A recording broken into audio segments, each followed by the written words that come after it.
Okay, I think we're ready to start. Everybody, thank you all very much for joining us this afternoon. This is a bit of an experiment for us. This is the first of a series of online events that the Wilson Center will be doing, examining various aspects of the coronavirus and its strategic implications. Please stay tuned for future events coming forward. My name is Abe Denmark. I direct the Asia program at the Wilson Center, and I'm joined with a terrific group of Wilson Center scholars to discuss the geopolitical implications of the coronavirus, specifically for the Indo-Pacific. I'll introduce each speaker in turn.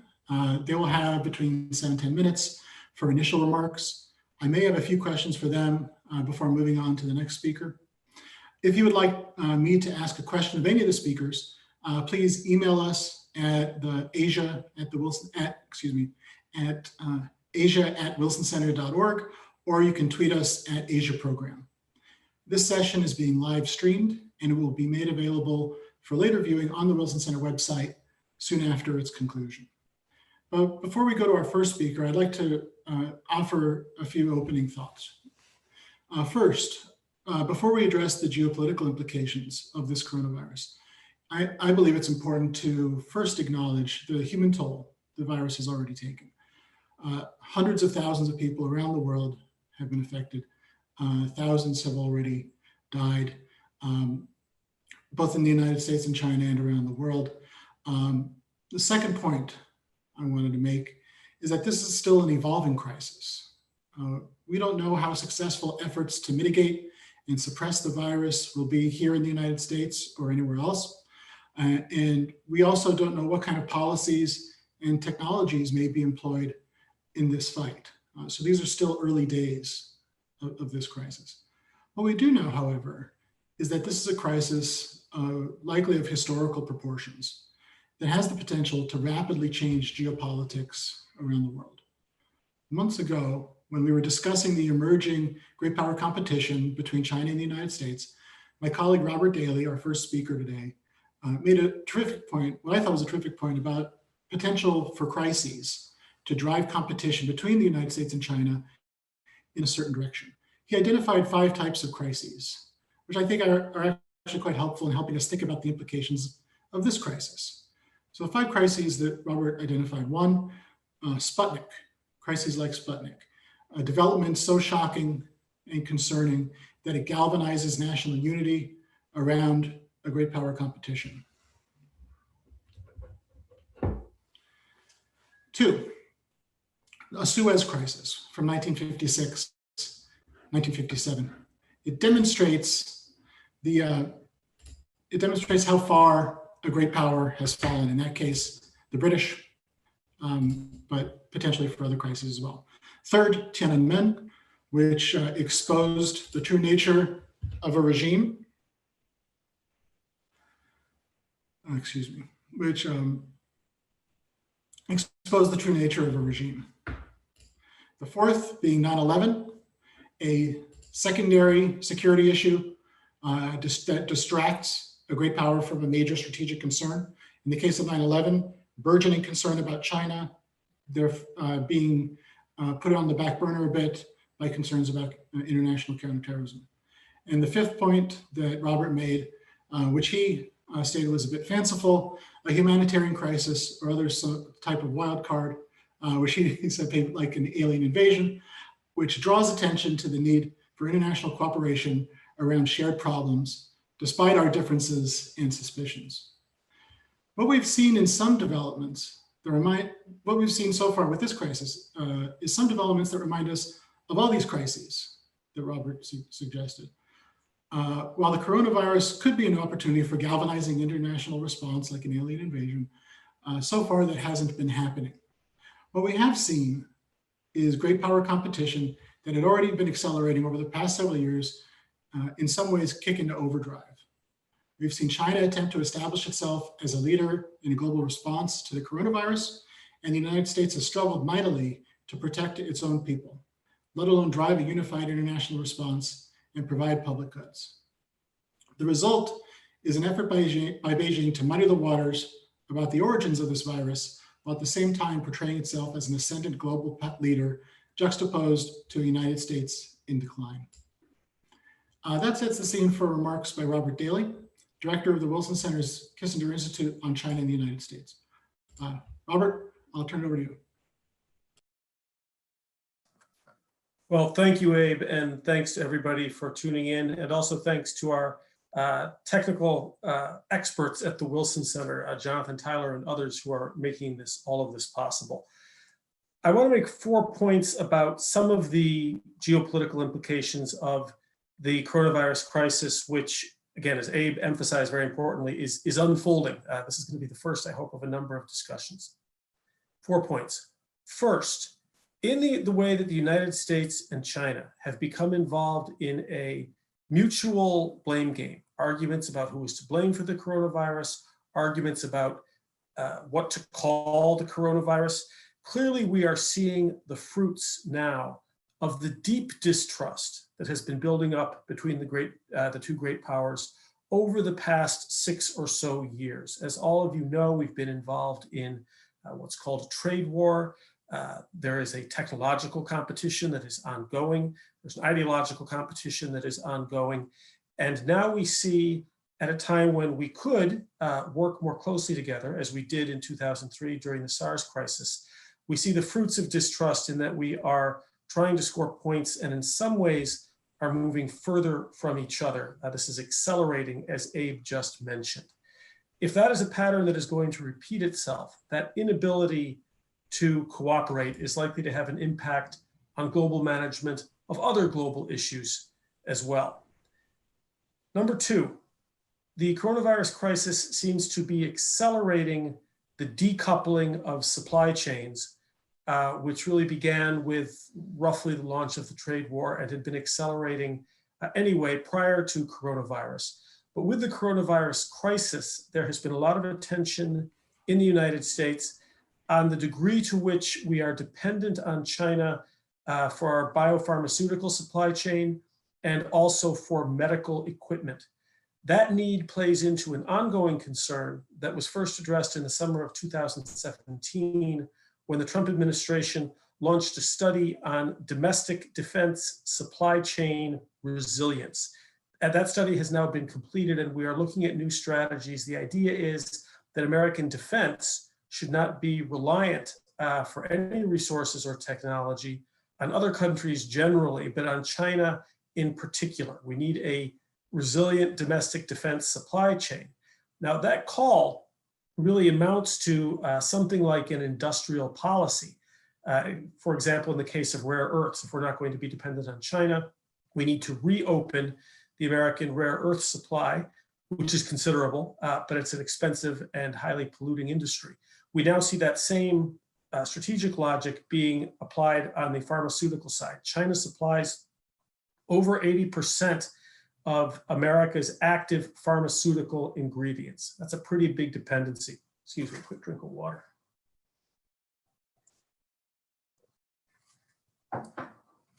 China also supplies about over 95% of American antibiotics, and it makes over half of the N95 respirators that are needed to protect health workers. China does have a proven record of sometimes using other nations' dependence to withhold supply and to get them to take the moves that they want them to make. They did this when they cut off rare earths to Japan. They did this when they restricted exports of bananas from the Philippines. This is now seen as a vulnerability. And so the crisis, I think lesson number 2 to date is that it is increasing decoupling between the United States and China. Number 3, and Abe alluded to this, China, it seems, has entered the post-transmission phase of its own domestic coronavirus epidemic. Now that can change, but we're seeing no new cases reported in China. They appear to have it largely under control. China's taking continued measures to limit movement between cities. It is quarantining foreigners who come into China outside of Beijing, but it seems to have won the victory that Xi Jinping promised. That can still change. And China is taking advantage of having had the coronavirus first. They've now reached the post-transmission phase first, and they're using this to change narratives, both domestically within China and also outside of China. And in changing those narratives, China wants to increase its global influence. China was, of course, in addition to being primarily concerned about the welfare of the Chinese people, deeply embarrassed by the emergence of the coronavirus. There is very strong proof that this emerged because of practices that involve, the eating of wildlife in China. In all likelihood, this went from bats, possibly snakes, via some other host, possibly pangolin, nobody really knows, to people.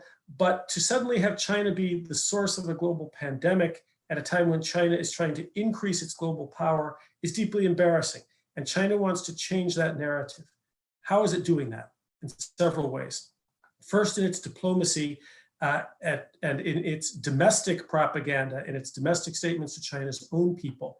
China is once again saying that the China model of a strong central government able to move quickly and efficiently and to compel compliance is the right way to go. The coronavirus in this telling proves that China's what seemed like rather extreme cordoning off of cities and limiting movement is absolutely the right way to go, and therefore the China model is correct. Now, there have been other examples in South Korea, for example, in Taiwan, where less extreme measures have also been helpful. But China is once again pushing the China model. It is also making a lot of donations to other nations of masks, of respirators, of other goods to Italy, to Greece, to Serbia, to through Alibaba and Jack Ma, every country in Africa. China is demonstrating that it can provide global public goods at a key time, and that's being welcomed. And of course, this is not to be demonized. On the face of it, they're helping people prevent transmission and to get healthy, and that's a good thing. And this seems to be bearing some fruit. Just last night on WeChat, I saw a group of young Italian singers singing a Chinese song a cappella version to thank China for this. So China's getting soft power benefits. China has long been a student of American history and the way that certain historical events helped America to build power. And China is very aware that at the end of World War II, because the United States was the only country that had anything in the way of productive capacity, through the Marshall Plan, the United States was able to use its industrial strength to supply the world and build power.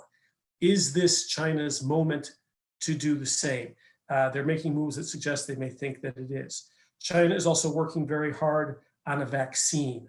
Xi Jinping is reported to have ordered pandemic specialists in the People's Liberation Army to be the first. We want to win the vaccine race, especially vis-a-vis the United States. China has certain advantages because their testing regimes are shorter than those, let us say, of the United States. So they're pushing to get a vaccine, both to cure people, good thing, and also to increase China's power worldwide. Now, part of this story about China's attempt to change the narrative and to become a global leader through providing public goods internationally is a story, of course, not only of Chinese presence, but of American absence. There's a story here of an American withdrawal from the world stage, going for America first, whereas China is incurring real costs now to help other countries. And then lastly, in this attempt to change the narrative, as Abe mentioned, China is also resorting to straight up disinformation.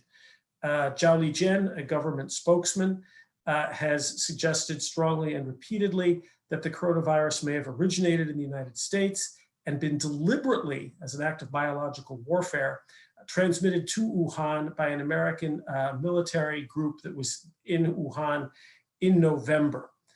And it is Zhao Lijian's accusation that it started in the United States that President Trump and Secretary of State Pompeo have said is the reason that they are now calling the coronavirus the Chinese virus or the Wuhan virus. Now there's a question, and this gets into I think this tit for tat competition, which really demeans, I think, all countries involved and wastes a lot of time and probably actually threatens lives. The question of, was Zhao Lijian punching or counterpunching? The Chinese hold that Zhao Lijian made this statement about the American source, which it seems many Chinese buy, but many also scoff at. As a response to Americans, including Senator Cotton of Arkansas, who had early suggested that the origin of the virus was a Chinese laboratory in Wuhan. He had suggested a number of times that the Chinese government may have been responsible for letting this virus out, and perhaps it was in response to that Zhao Lijian started this counterpunch. There is nothing to either of these claims, either the American claim that it came from a Chinese lab or the Chinese claim that it came from the American military, as far as we know. Mutations in the virus, scientists have reported, are consistent with natural evolution. The Lancet has polled a number of international doctors and scientists who overwhelmingly conclude that the coronavirus originated in wildlife. So there's been a little bit of mutual conspiracy theory here and a Chinese disinformation campaign. And then lastly, and it's at this level of information and different disinformation that we see a link between the coronavirus blame game and China's recent expulsion of American journalists from the Wall Street Journal, the New York Times, and the Washington Post. China says that it has done this as in the name of reciprocity, because America has recently caused about 60 people working for Chinese state-run media in the United States to leave China. So they're saying that the other side started it. Who is right? And this will be my final point. Each side is right to a degree from its own point of view. And we see here in the media expulsions a repeating pattern. With the journalists, there's an argument about who moved first. We see the same thing with the trade war, where the Trump administration says it's responding to China, and China says that the Trump administration launched it. We see it also with technological competition, in which the United States said that the problem is China and China's intellectual property rights infractions of various kinds. And China says it's the United States placing Chinese corporations on the entities list. I would suggest that in all of these cases, and with the kicking out of journalists as well, what we see is a pattern in which the United States has had long-term concerns about China in the trade and investment area, in the technological area, and the area of media. Long-term concerns that China has known about, but that neither side has moved on. And it's those long-term concerns that the United States refers to when it says that China is the instigator of these disagreements. Recently, we have seen, yes, the United States generally taking the first specific actions to address these long-term concerns in the case of the imposition of tariffs and in the case of classifying Chinese state-run media as foreign agents. It's true that the United States was often the first mover, and that's what China points to when it says that the United States is the instigator. What has really changed is a basic narrative about US-China relations. For the 40 years after the opening, until roughly the time that Xi Jinping came in, both sides, China and the United States, more or less agreed that China's reform and opening was about China's greater integration with existing global systems. Reform and opening was seen by Chinese and Americans as largely aspirational on China's side. China's reaching for or wanting to integrate with existing global systems. But that's not the way it is seen now. China's reform and opening is now understood, and I would say properly in the United States, as instrumental to the development of China's comprehensive national power. That's the real shift that we have seen in these narratives. Both sides, Beijing and Washington, agree that reform and opening, China's development, is about China's increased power. They disagree about whether that is a good thing or a bad thing. Thank you. Very good, Robert. Thank you so much for that. I have a lot of questions that come to mind. I'll try to keep most of them in my back pocket, but very quickly, you mentioned that China seems to be on the other side of the coronavirus now that their numbers are going down. There's been a lot of news reports about their numbers going down. As somebody who watches China incredibly closely, do you trust the accuracy of these numbers? Or do you have concerns, both in terms of the specific accuracy, but also in terms of a general trend that things were contained and life is getting back to somewhat normal? in China? So there are always questions about Chinese data. The official data come from the party. And in many cases, there's reason to suspect that they've been manipulated. But one of the things that was different, I was in China all through 2003 during SARS. I didn't leave, I stayed there. I saw every phase of that prior crisis. And one of the things that was really different about the coronavirus was the activity of Chinese people themselves on WeChat. And that serves as a bit of a check. I don't think that China could be telling the big lie in this case, because too many Chinese people who have been very vocal, have been communicating with each other and the world and with Chinese Americans, would know this and would be reporting that hospital lines were full, that relatives were getting sick. And there are any number of points at which this would be called out. And so I think that the general trend is, I think, fairly reliable. And it's also in keeping with what we know to be about the course of this kind of virus generally. It doesn't necessarily mean that China's out of the woods. It faces a domestic recession. We all face perhaps a worldwide recession. But could this simply be the big lie in which it remained, the rate of transmission and death rate was as high now as it was 6 months ago, and we wouldn't know it? No, I think we'd know it thanks to WeChat and the Chinese people. Great. That's incredibly helpful, Robert. Thank you so much. We'll turn now to our next speaker, Shihoka Goto, who is the Deputy Director of the Asia Program at the Wilson Center for Geoeconomics and is the Senior Northeast Asia Associate at the Wilson Center's Asia Program. Shihoka. Shihoka, you need to unmute on your microphone there. There we go. How's that? Okay. Well, thank you, Abe, and thank you to everyone, my colleagues who are joining me in this discussion, and for the participants who are joining us online. As has been repeated a number of times already, I do want to stress again that this is a very timely but very rapidly evolving issue. But what I do want to say, I want to focus on two governments, the government of Taipei and the government of Tokyo. And for both Taiwan and Japan, the outbreak has not actually been a source of an ideological clash with the United States, but it is worth bearing in mind that neither has looked to US leadership to deal with keeping the pandemic in check.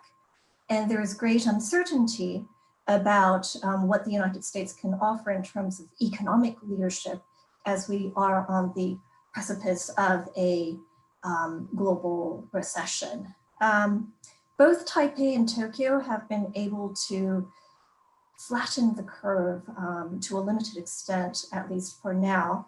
But there is concern on both sides of whether they are going to be able to stave off the second wave of an outbreak. And looking at Taiwan, firstly, Taipei has been able to keep the infection rate to about 50 or so until recent weeks, when it actually doubled. At the moment, it's around 100 patients who have been infected, which is a very low number, given the proximity, geographic proximity to China, as well as the strong economic as well as social integration with mainland China as well. But as of today, what Taiwan is doing is that it is preventing all foreigners from entering the ROC, and those who do come in because they are already citizens of Taiwan or they are permanent residents, they will be under strict quarantine for the next fortnight, and they will be monitored very closely to make sure that they are not part of the community spread.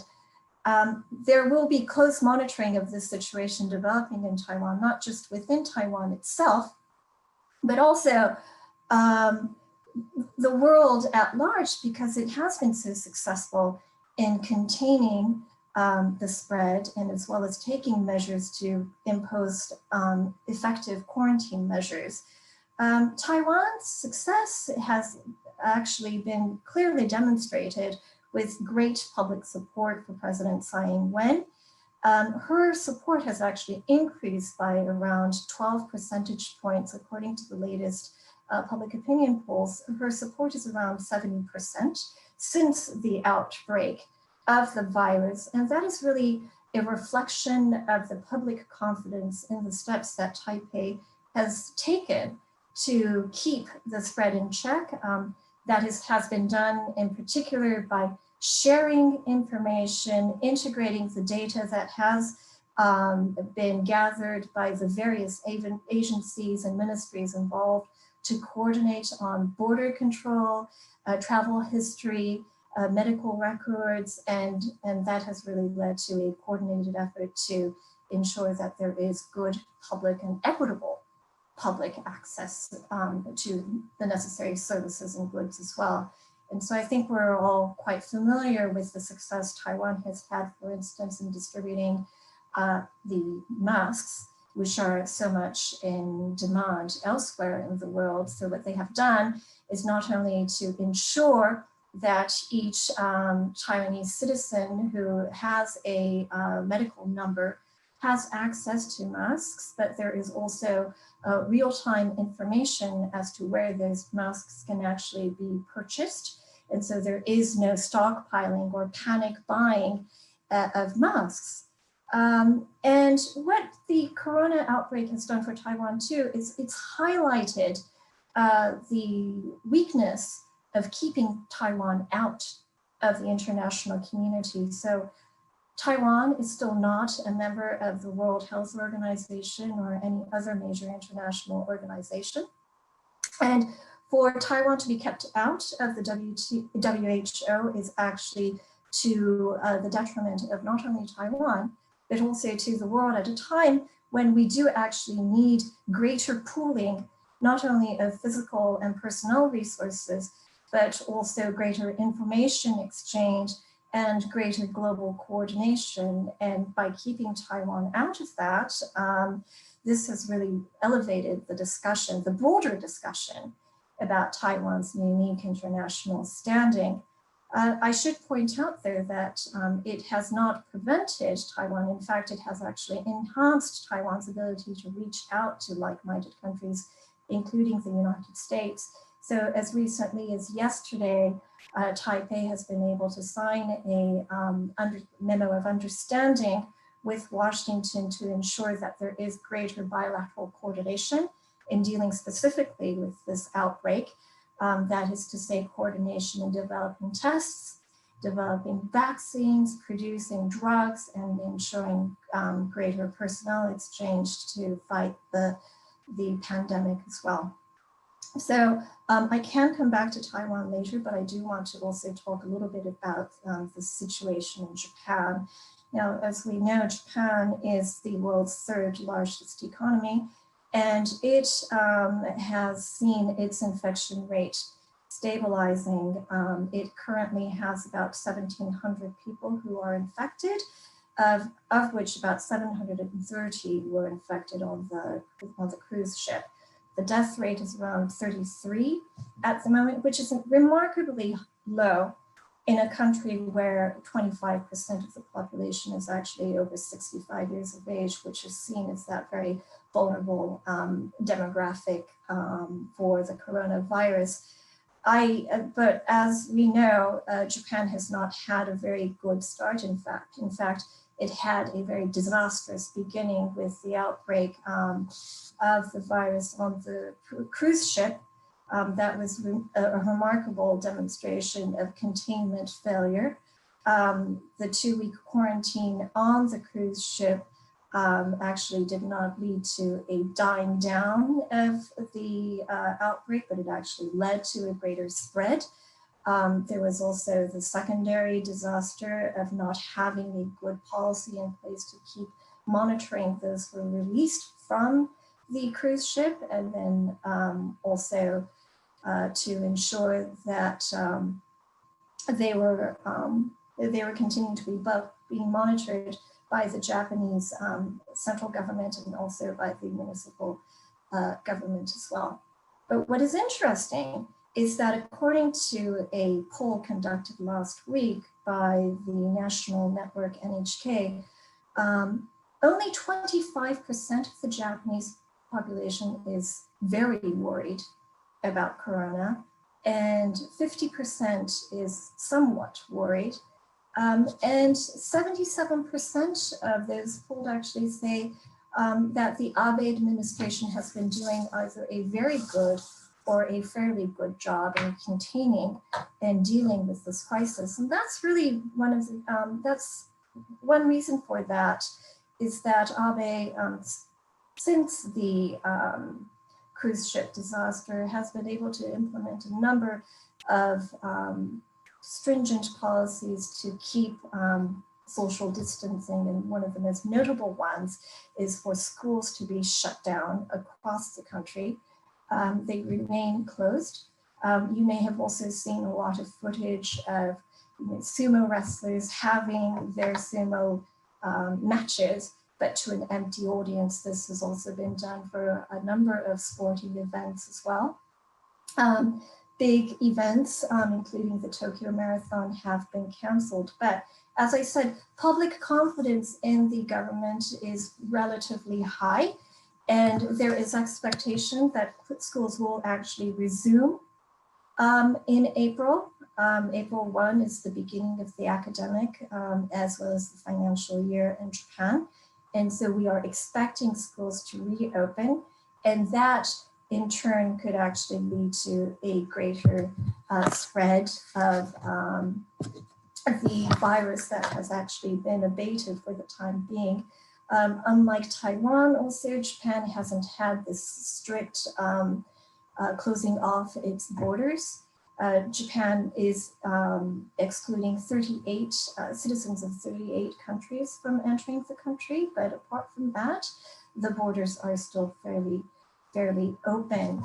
The bigger concern at the moment in Japan is probably the economic impact of the virus.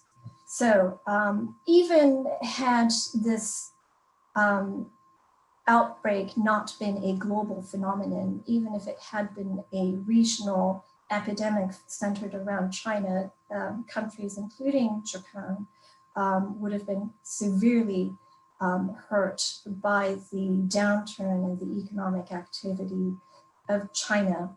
And so Japan has really taken steps to ensure that there is a limited impact on its own domestic economy. So we see that through two approaches.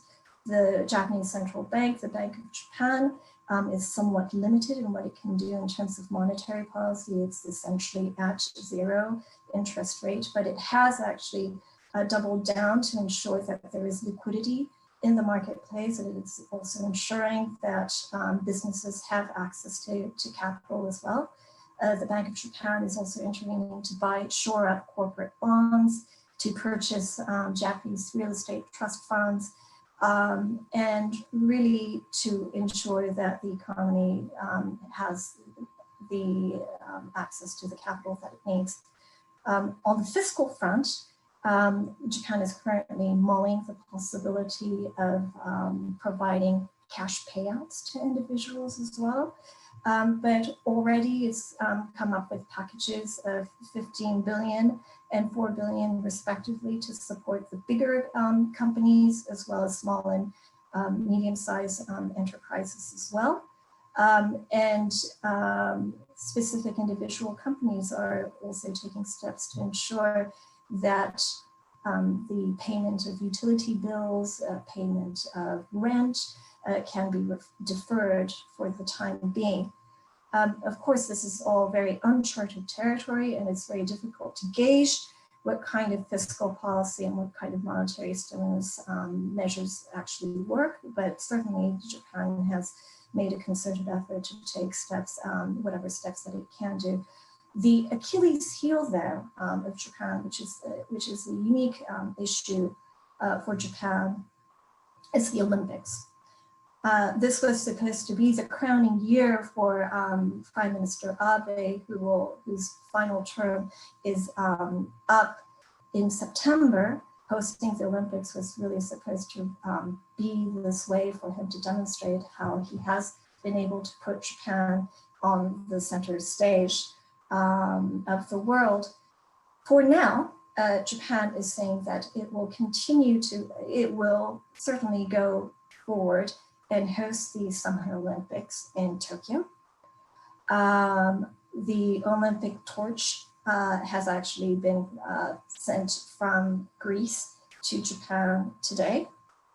But of course, there is a lot of concern within Japan about moving forward with this, not least because of the corona spread concerns, but also because it really could potentially damage Japan's reputation. Now, moving forward with the Olympics does make economic sense in some ways because Japan has so heavily invested in the games. It's estimated that anywhere between 30 and 40 billion has been spent on infrastructure development and ensuring that agencies and companies and businesses are prepared to host these games.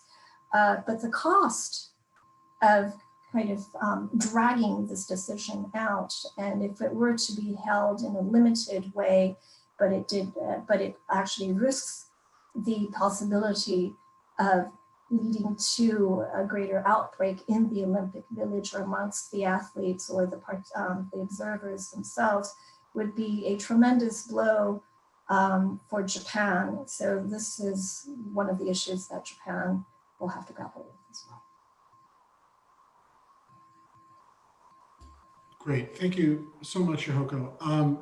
The first question that comes to mind before I move on to the next speaker, for either Taiwan or Japan, have you seen so far, has the coronavirus changed or galvanized a negative either public opinion or opinion among elites about China? Does this seem to have moved the needle at all? Or have you not seen anything like that from either elites or in public opinion polling? In Japan, there is still very measured distancing from Wuhan itself and the affected areas of China and Japan. Even today, there is the possibility of Chinese nationals to come into Japan. Granted, once they're in Japan, they will have to face that quarantine of 14 days, but the physical borders are open. The psychological borders amongst the elite are open. It is actually public opinion that is very concerned about why the borders are still open and why there isn't a greater move to distance itself from China, not just in the short term, but also in the longer term as well. And we've talked about the supply chain issue. Japan, as well as most other Asian countries, are heavily dependent on the supply chain network of China. And with the onset of the US-China trade war, there has already been this approach to diversify away from China. So this should, in theory, accelerate that approach to actually having a better developed plan B to wean itself off excessive Chinese dependence. But at the moment, it really hasn't materialized except in theory, because there is so much concern about the near-term risks that the Japanese economy and indeed the global economies are facing. Remember that Japanese production companies like Nissan had to actually stop production in China because of the corona outbreak. Companies like Toyota are actually stopping production in the United States temporarily because of the corona outbreak. There are immediate concerns that these businesses have to deal with, that this will be of concern to businesses in the longer term. Great. Shoko, thank you so much. Wonderful presentation. We'll turn things now to Michael Kugelman, who is the Deputy Director of the Asia Program and a Senior Associate at the Wilson Center for South Asia. So, Michael, over to you. Well, thank you, Abe. I appreciate it. And I'll start by underscoring something that you mentioned earlier, Abe. That's that we're having a discussion about the high politics and the geopolitics of the coronavirus. But, you know, at its core, this is a very tragic and deadly crisis, pandemic. And, you know, it's important that we keep in mind that the immediate issue now is the very serious public health implications of a global pandemic. So I'll focus my comments on India, a country that I follow closely. And for me, the main headline about India in this story is its very globally focused response to the coronavirus, which I believe at last look, there were 170 cases in India, and there have been 4 deaths. New Delhi it's quite striking how New Delhi has responded to the coronavirus crisis by aiming to reassert its importance and place in an evolving global order. So what do I mean by this?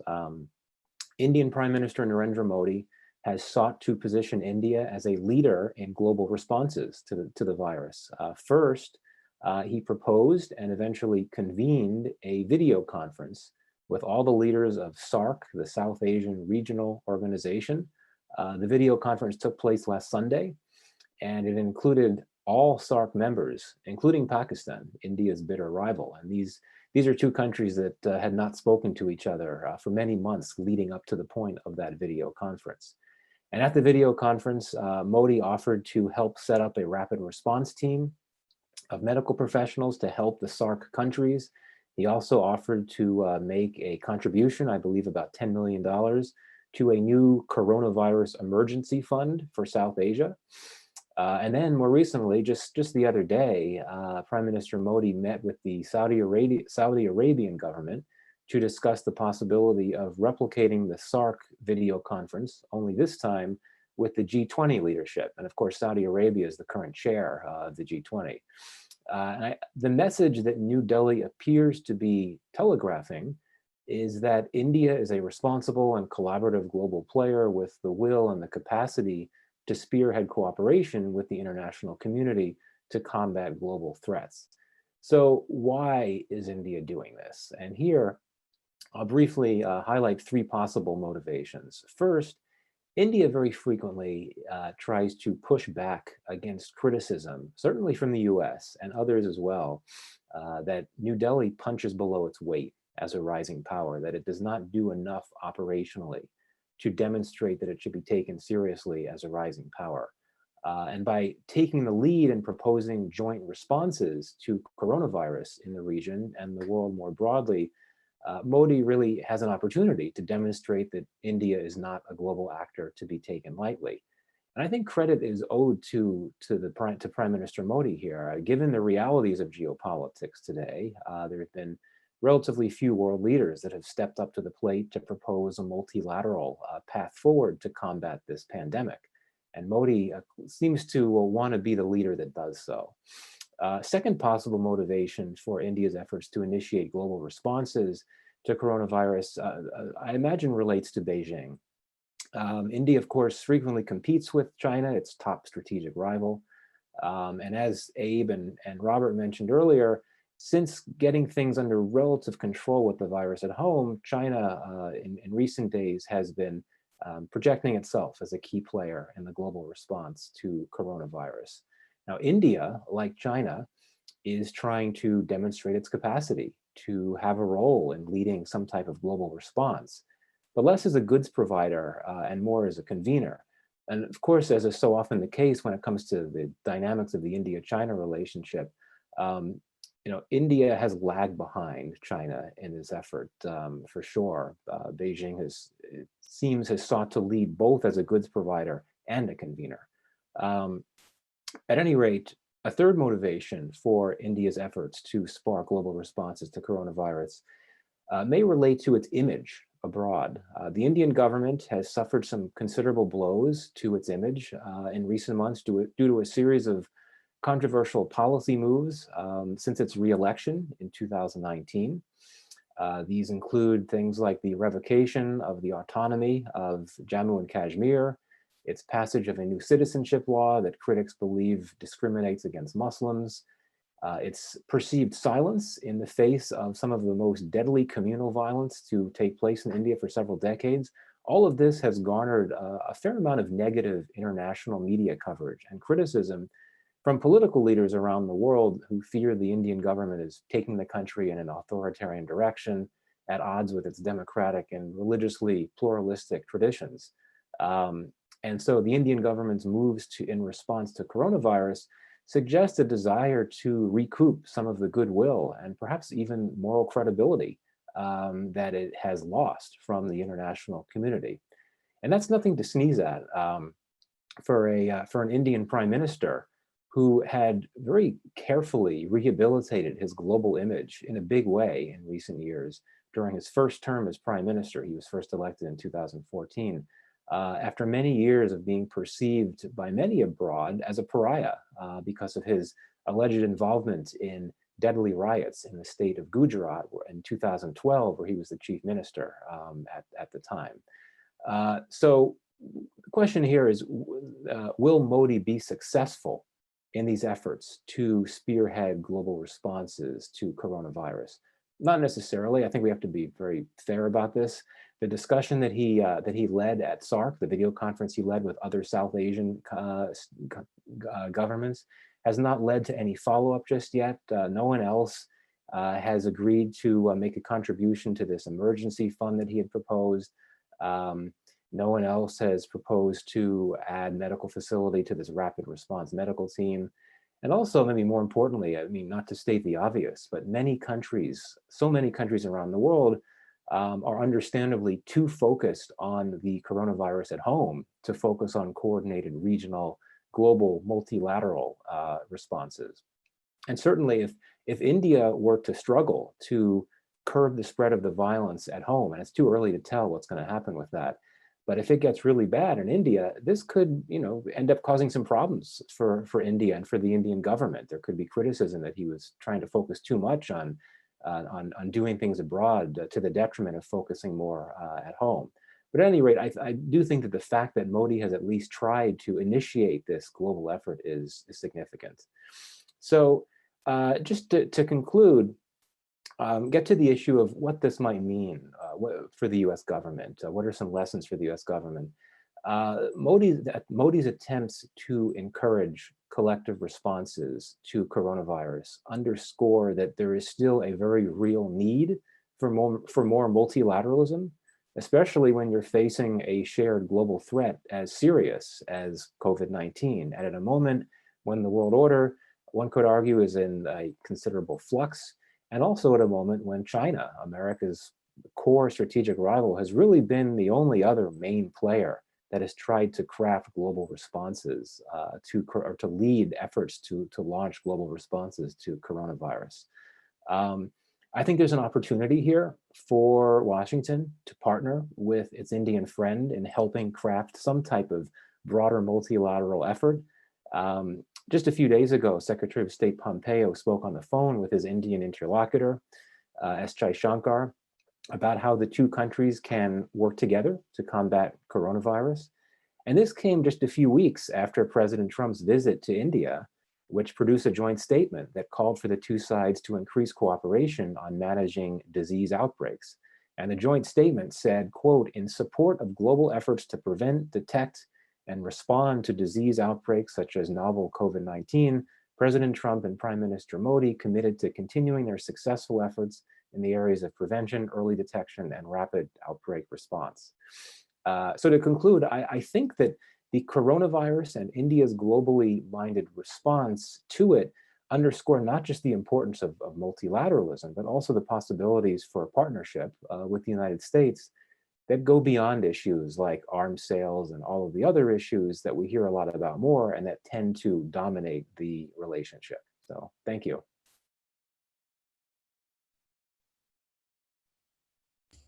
Great, thank you so much, Michael. One of the questions that came in during your presentation was also similar to the question I asked Robert. India has reported 184 cases of coronavirus. And a question that came in was asking your opinion on how accurate you believe those numbers would be, considering how large their population is. So I don't know if you have any opinions on the reliability of those numbers. Right. I mean, as someone who's not a public health expert, I don't want to be seen as giving a definitive response here.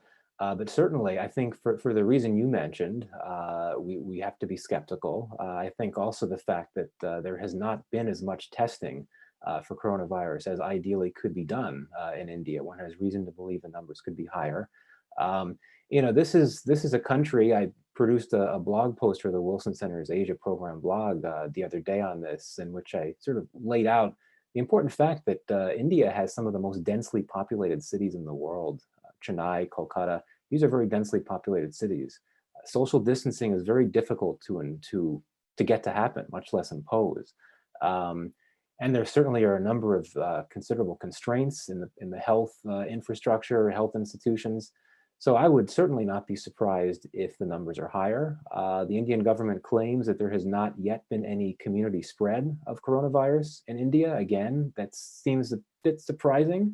It's perhaps a bit premature to make that comment, but indeed, I imagine the numbers could be higher. I imagine they will go up, though credit to the Indian government, it has taken a lot of pretty robust steps, such as essentially forbidding any airplanes from overseas to come in India for another week.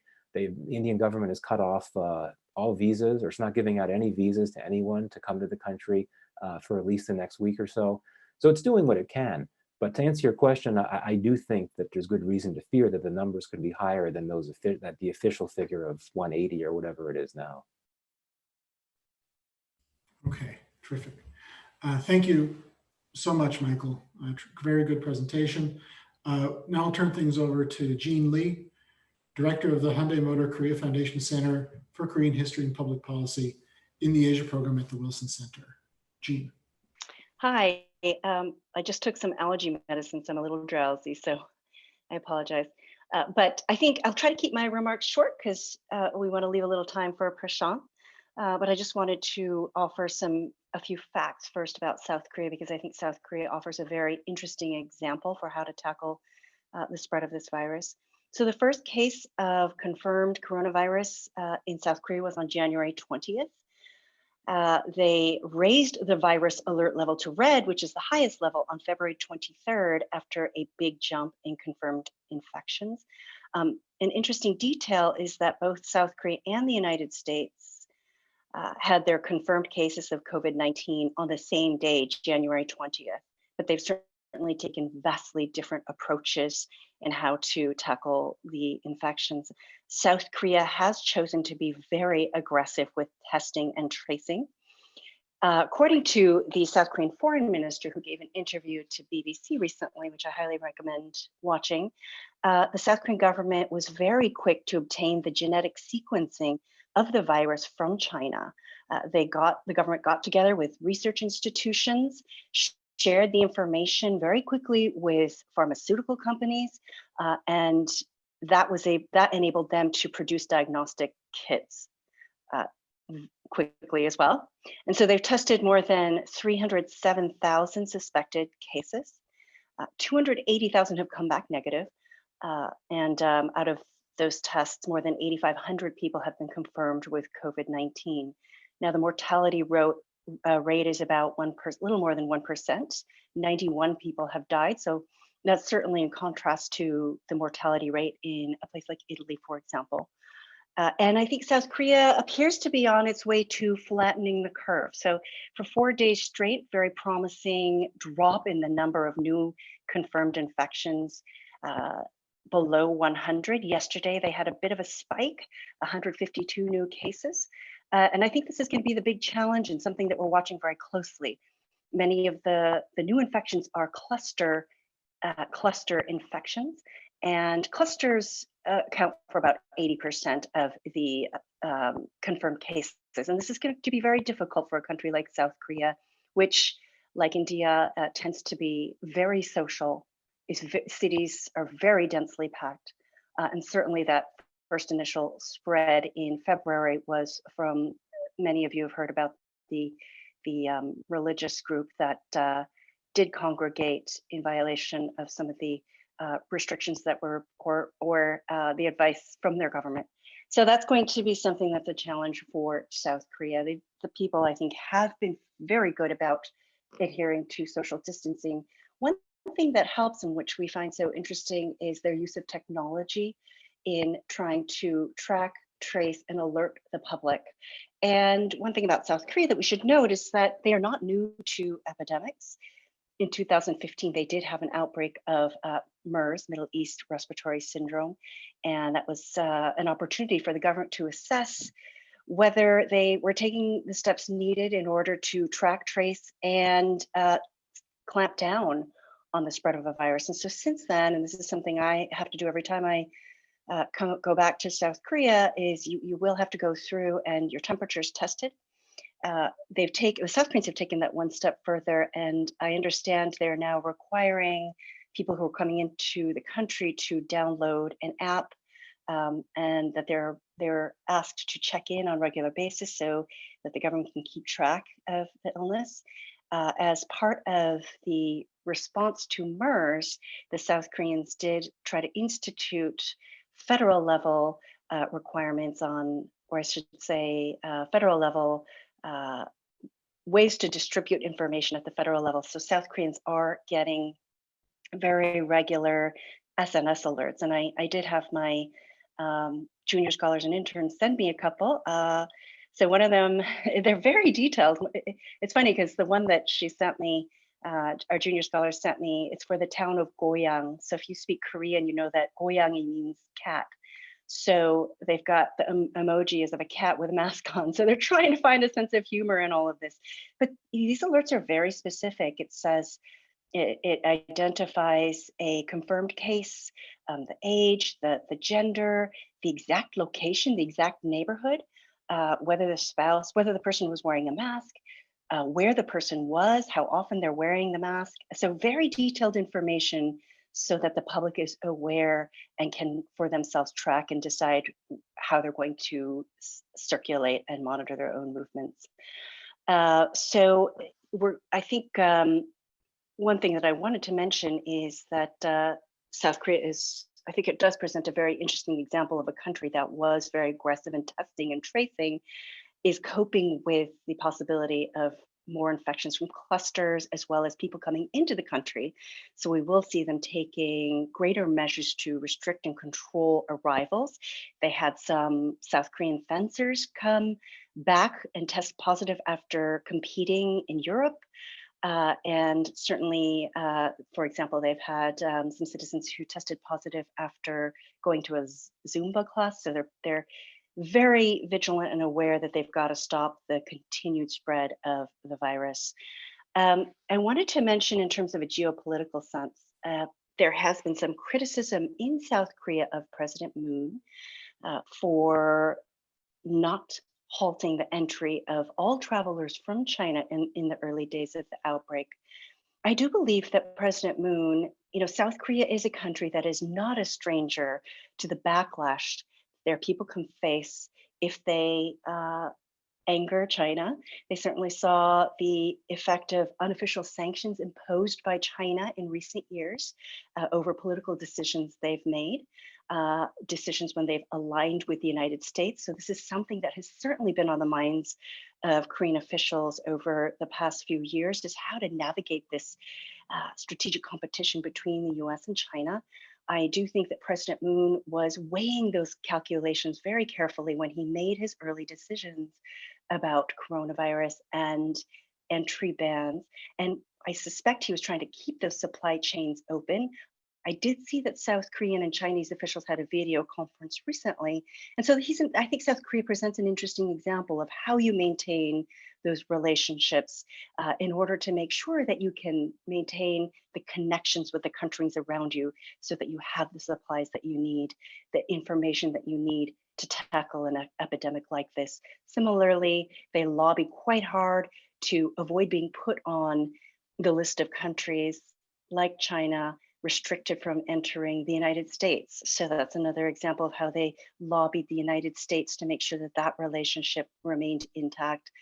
And every country, I think, is adjusting some of these now, but I don't think South Korea wanted to be the first one to ban all travelers from China. And so he has suffered some criticism at home for that reason. But I think that's part of that geopolitical calculation that a leader has to make.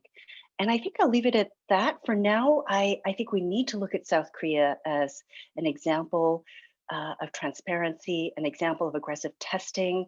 This is another calculation that South Korea had to make by choosing to be so aggressive. You also put yourself out there as very early on as perhaps a pariah nation that with a lot of infections. And they're now, of course, this has spread around the world. And so it's not just South Korea with that high number outside of China. But I think that was also a risk that they had to take, and they chose to go down the path of transparency instead of choosing to remain in oblivion. Thank you so much, Gina. We've been receiving a lot of questions online throughout everybody's presentation. And for those of you watching, if you do have questions you want to ask, you can email them to asia@wilsoncenter.org or tweet them to @AsiaProgram. Jean, you actually got several questions asking about North Korea. About North Korea? Okay, so I was just going to say, about North Korea. Yeah, that North Korea has not reported any an outbreak there.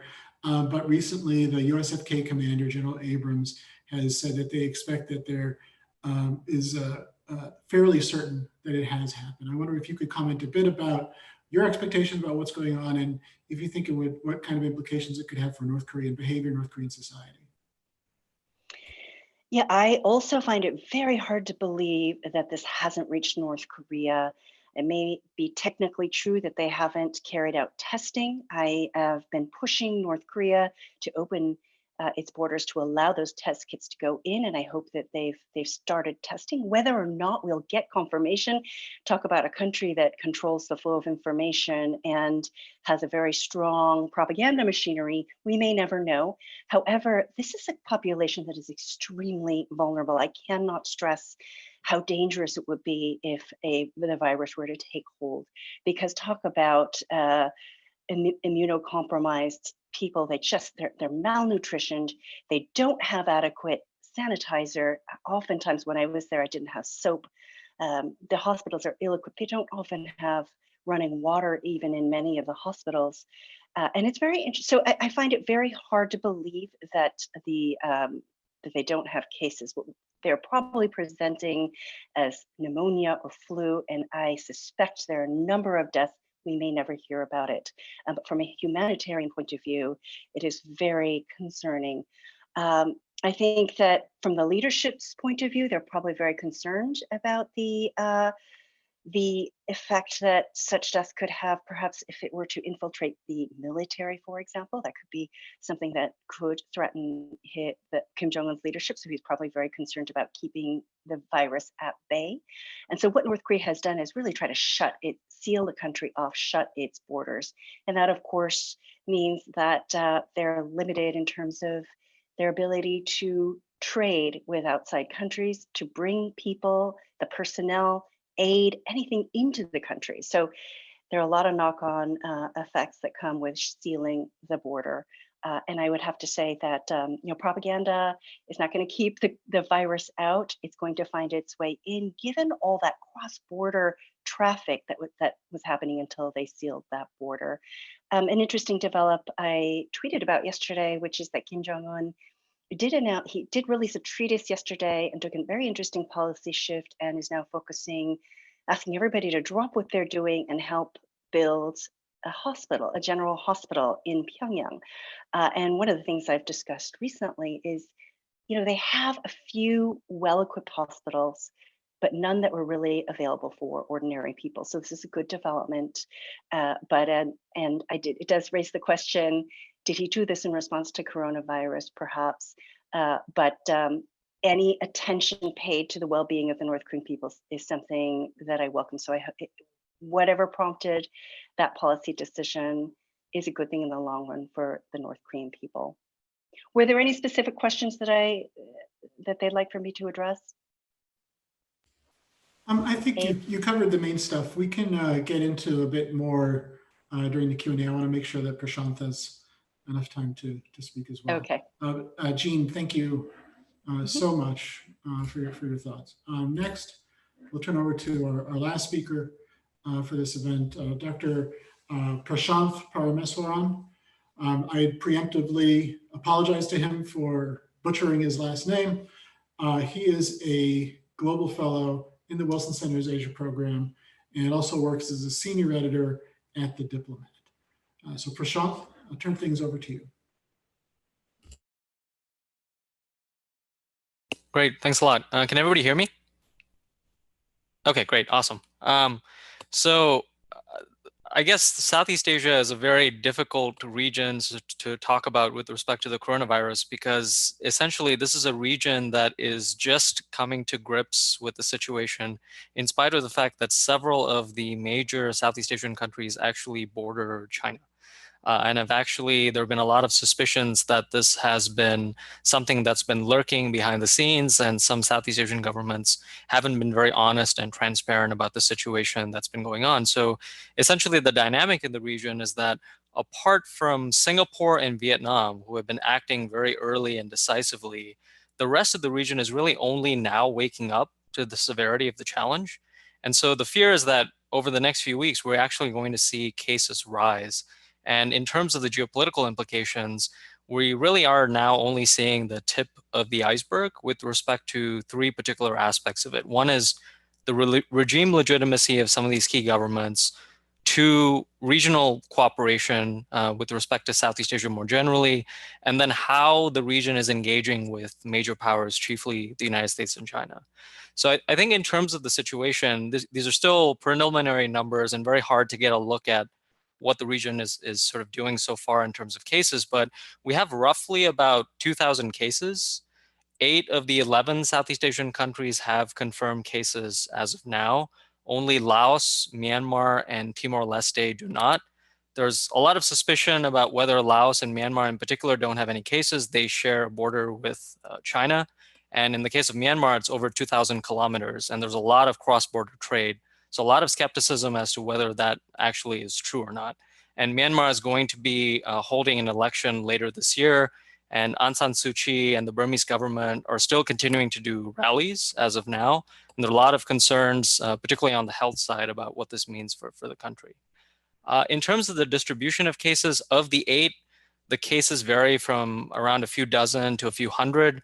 Malaysia, Indonesia, Philippines, Singapore, and Thailand recorded cases all in the hundreds.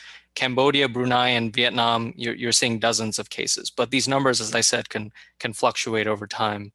In terms of government responses, it's varied. You've seen with Singapore and Vietnam, they've responded very urgently and vigilantly. In terms of the other end of the extreme, you have Cambodia, which has downplayed the virus. There is a big exercise between Cambodia and China, which some had suspected would be canceled, but it's actually still going on now. There's 3,000 personnel that are participating in the exercise. A lot of concerns about the fact that these engagements are still taking hold in spite of the concerns with respect to the coronavirus. And then I think the big variable that we really don't know a whole lot about how this is going to play out, but it's very important, is how are some of these lesser developed countries going to respond with resource constraints? So Myanmar is a particular source of concern. There were no test kits at all that were available in Myanmar. Officials were saying this publicly as of a few weeks ago. And so I suspect that as the testing takes place in the next few weeks, we could see some of these numbers change over time. In terms of the measures that have been taken with respect to governments, we've seen the same mix of measures that have been adopted, restrictions, lockdowns, but the big one that you've seen a little bit of a late response on, which has proven to be very consequential, is the suspension of large gatherings, particularly religious gatherings. There was one gathering at a mosque in Malaysia. Thousands of people were there for it from across the region. And as they've been going back to their countries, we've actually seen some of these cases increase over time.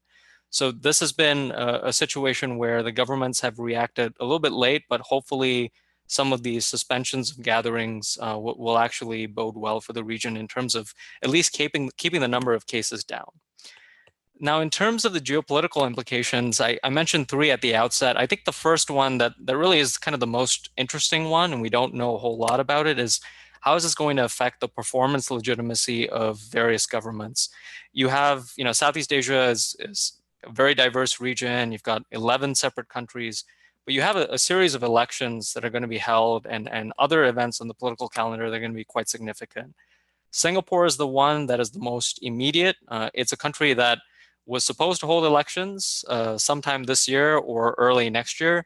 It looks like the Singapore government is still holding to the fact that they're going to hold polls, but they're going to be holding polls, looks like, in the midst of the coronavirus. So that's raised some few questions at home, particularly among elements of the opposition, about whether it's advisable to hold polls in this climate. But I think it's going to be very interesting to see how Singapore manages this. It's been doing quite well in terms of managing the situation. And Singapore has actually been helping other Southeast Asian governments deal with this pandemic. But it's going to be very challenging how it's going to be managing these various considerations. Myanmar, I mentioned earlier, there's an election forthcoming at the end of the year. And here is, I think, where we see a huge source of concern about how the government is going to manage potentially rising cases and polls that are coming up. Malaysia just had a sudden change in government last month, and a lot of the discussions about the cabinet, major policy issues have all been really put on the back burner once the government has had to deal with this global pandemic. And I think we're really only starting to see the beginnings of how Malaysia is going to respond to the situation. The country was put on a lockdown effective this week, but government and policy changes are still being worked out. And then the other one is really Vietnam, which is holding the ASEAN chairmanship, which rotates annually this year.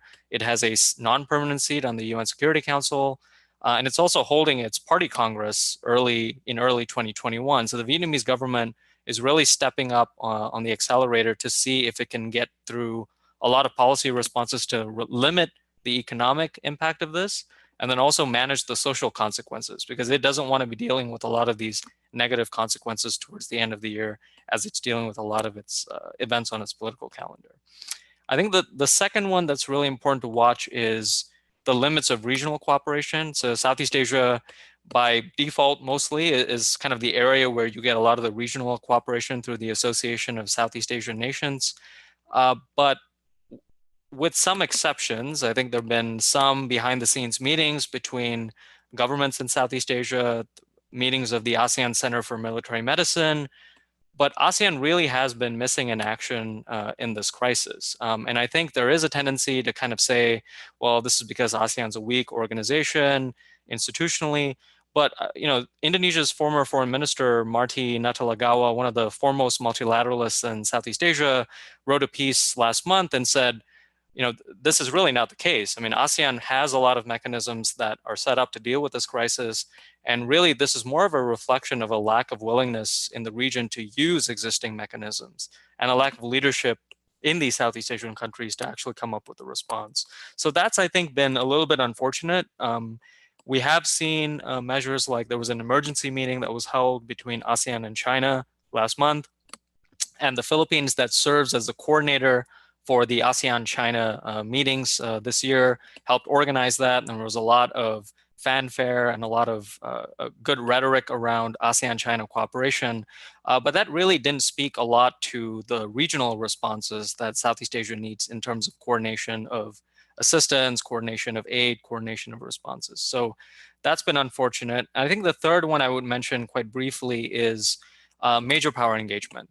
I think we already saw one unfortunate casualty in this respect. There was supposed to be a special meeting between the United States and ASEAN that was supposed to be held actually last week in Las Vegas, and that summit was postponed, which was quite unfortunate because the Trump administration's attendance at some of these multilateral meetings has been quite poor. And the administration and some Southeast Asian states, I think, saw this meeting as a valuable opportunity to kind of reinforce the multilateral and diplomatic pillar of the relationship. So that's unfortunate. There were some things that were supposed to be announced around startups, human capital development. So that's unfortunate that that didn't take place. On the other hand, I think you have seen China being very attentive to the fact that this could actually go very wrong for it in terms of the global pandemic, and it seeing as being a source of it. So China's been very attentive to that and has sort of looked to Southeast Asian countries to say, we want to do a lot more cooperation with you. China is providing test kits by the thousands to individual Southeast Asian countries. And it's very attentive to the fact that this could be a negative source of reputational risk for it. Also, my understanding is that ASEAN and China have agreed to hold a sort of lessons learned meetings after this global pandemic subsides to see how they can further cooperation in this regard. But that's, I think, one of the sort of remaining questions to watch, because Southeast Asia is really ground zero in the competition between the United States and China. So I think the jury is still out about how Southeast Asia responds with respect to these two big powers moving forward.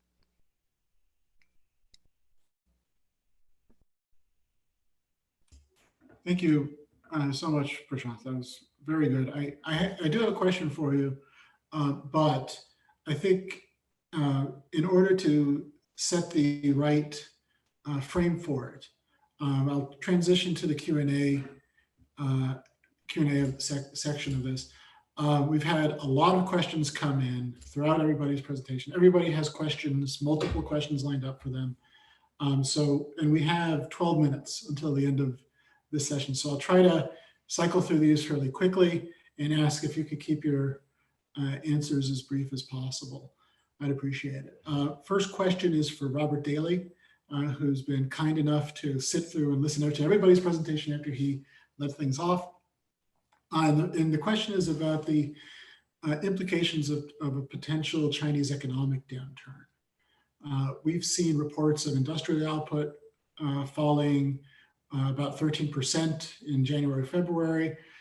Fixed asset investment has down 24%. Private sector investment is down 26%. There's reports that China could be looking at its first broad economic downturn since 1976. So you mentioned before that China may see itself as the United States post-World War II, yet its economy seems to be in rough shape as a result of the shutting down for this coronavirus. I'm wondering if you could talk a bit about your sense of the prospects for China making a quick recovery, considering their concerns about inflation, and also if you see this as having some implications for broader competition. Well, I think the first thing we have to remember when we talk about the possibilities for a Chinese recession, a real downturn, which seems like a strong possibility, is that China has been the primary engine of global growth for several decades. That growth, its emergence as the major trading nation, no matter what we make of some of the other implications of growing Chinese power, has been a boon to a great many people worldwide. And so if China is in fact going to go into a period of protracted slow growth or no growth, that has implications for all of us. And so we come back to the fact that we are still integrated, whether we want to be or not. And so be careful when you read some of the articles about a potential Chinese slowdown that seem to have a triumphalist or a gloating tone, because global supply chains, global trade is integrated, and it has implications, especially for the region, of course, but worldwide. China had already had a very difficult year coming into the coronavirus. We don't really know what the true costs of the trade war had been on China. Those hadn't been calculated yet. And there was an ongoing decoupling and a movement of some manufacturing, Taiwanese, American, Chinese, other countries manufacturing, going outside of China anyway. Even prior to the trade war, we knew since about 2013 that China had been aiming for slower but more sustainable rates of growth based on domestic demand, building up the services sector and moving up the manufacturing value chain. China had known that annual 10% growth was unsustainable. So it's very hard to disaggregate inevitable and policy-led but manageable slowdowns in China from the costs of the trade war with its many ramifications, now from the cost of the coronavirus. So I think that yes, a Chinese recession and probably a global recession can be assumed. The Chinese government still has domestically tools at its disposal that the United States doesn't necessarily have. Its tremendous foreign exchange reserves, its ability to control information and to control narratives domestically, and its ability to subsidize the state-owned enterprises in particular. There may also be opportunities. China is looking for these. As we said, if China is in fact the first country to emerge from the coronavirus, and if it can be a supplier to the world, there may be new opportunities for growth there as well. So I wouldn't hazard any long-term prediction there, except to point out that it's a global driver of growth. And so this is not a cause just for triumphalism if in fact China's economy takes a heavy hit.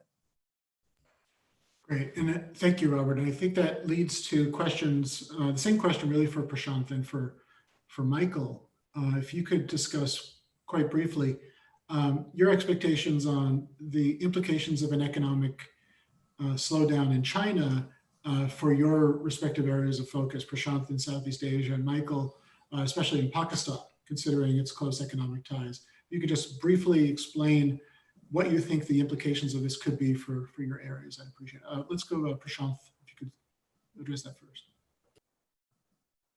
Sure. I think there's two parts to that question. I think one is the wholly economic angle, which I think is what a lot of Southeast Asian governments are worried about now, which is, Southeast Asia has been within Asia a big engine for growth within the region. So the first thing is going to be, if there's going to be a big major slowdown, how does this affect the performance legitimacy of a lot of these governments? Two in particular. One is Vietnam, which has been one of Asia's fastest growing economies and is now confronting, despite aggressive measures by the government, the real prospect of major slowdowns. I think the other one that is notable is Thailand, where you have a government that has taken over after a coup and is trying to encounter, despite a lot of performance legitimacy questions, is trying to shore up the economy. But when you have a situation where, I think as Robert correctly mentioned, for most of these Southeast Asian countries, China is a big or the biggest economic partner. And a lot for Thailand in particular, the decision to limit Chinese tourists, which are a major source of growth and revenue for the country, was a big decision. So if this continues on, I think a lot of these countries will face huge concerns in that respect. I think the other one is how this affects their engagement with external countries. A lot of these Southeast Asian countries are externally dependent and export dependent on several major economies. But at a lot of times now, in addition to China, if this is a global pandemic we're talking about, if they're relying on investment from the United States, you have the United States affected now. A lot of them, a major partner is the European Union, but Europe is affected now as well. So when you have so many sources of problems from so many different regions of the world, you really don't have a lot of other sources of growth to turn into if you're not Indonesia and you have major domestic demand. So I think that's going to be the other source of the problem. So I'll be very brief. I think that a Chinese economic slowdown would be certainly a net negative for India and for Pakistan, for that matter. India and Pakistan are themselves already experiencing economic problems. India is going through one of its worst slowdowns in a number of years. All of its key sectors, manufacturing, telecoms, agriculture, they're all struggling. Pakistan has had this very stubborn balance of payments crisis for quite some time. And for Pakistan, as you noted before, Abe, it would be particularly damaging given that China is arguably Pakistan's closest economic partner on the whole. The China-Pakistan Economic Corridor, which is one of the most visible aspects of the Belt and Road Initiative, one of the most operationalized aspects, there could be some blows to that. China has already indicated hesitation about making commitments to any new CPEC-related projects because of concerns about Pakistan's debt crisis. And as for India, India, of course, is a rival of China's, but India and China have one of the largest, if not the largest, bilateral trade relationship in the world, measured in volume. So clearly, Chinese economic struggle would be a big concern for India, given its existing economic problems, and given the fact that it does look to China as a key trade partner. Great, thank you so much. We only have about 60 seconds before I need to close things up. So the last question goes to Jean Lee. before this outbreak, China seemed to be trying to improve its relationship with South Korea. I was hoping briefly if you could explain your sense of how this outbreak has affected popular opinion about China, or if you see this as a potential area of cooperation where Beijing may be able to actually strengthen that relationship. So as I mentioned earlier, I think there has been cooperation at the government level. However, there are strong signs that among the people of South Korea, there's rising resentment toward China. It's very interesting. I think that these countries in this region in Northeast Asia have such difficult relationships. We are very aware of the difficult relationship between Japan and South Korea, and that has manifested in the kind of entry bans that those two countries have placed upon each other.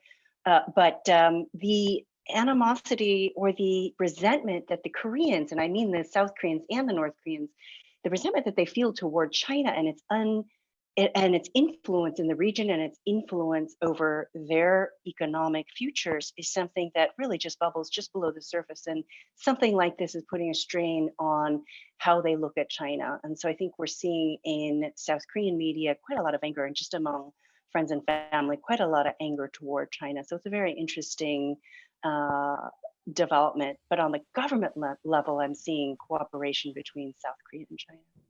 Great. Thank you so much, Jean. And thank you to all the speakers for tonight.